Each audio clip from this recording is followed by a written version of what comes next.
They mocked my injury and fined me for sleeping in my driveway, so I made the entire HOA board answer to the county for safety violations on every one of their sidewalks. I live in a tidy little corner lot in Brookside Meadows, one of those neighborhoods where the mailboxes all match and the lawns look cloned. My driveway slopes just a bit toward the street, smooth concrete, maybe 20 feet long. It was a bright February afternoon when I walked out to grab something from my car. My tires had tracked a thin layer of ice melt across the drive, invisible under the sunlight. The second my foot hit that slick patch, it was like stepping on glass. I heard the crack before I even hit the ground. My leg screamed. I couldn't move. The pain was so sharp it felt electric. I lay there on the cold concrete, yelling for help. I could hear footsteps, heels clicking, a man's cough, even someone's dog tags jingling, but nobody stopped.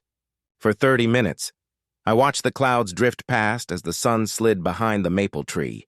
When a jogger finally leaned over me, I gasped, "Please, call an ambulance!" My phone was locked in the car, just 5 feet away, but totally unreachable. 3 days later, I came home from the hospital with a titanium rod in my femur and a walker under my arm. The first thing waiting in my mailbox was a crisp white envelope from the HOA. Violation sleeping in driveway during daytime hours, $75 fine. I actually laughed, though it hurt to do it. They'd heard me cry for help and decided I was napping. So while I healed, I did some reading.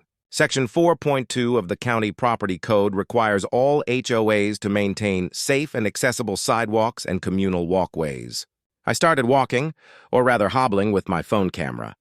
Cracks big enough to swallow a heel. Uneven curbs, 3 spots where drains were clogged with leaves. I documented 68 separate hazards. I emailed the county inspector with a polite note. Concerned resident requesting review of public access walkways maintained by Brookside Meadows HOA.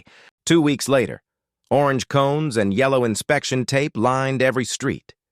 I watched from my porch as the county truck rolled past.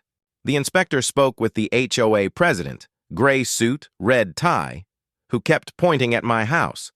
The next week, I read the report online. $22,500 in fines, mandatory repairs, and a 30-day deadline. The president resigned.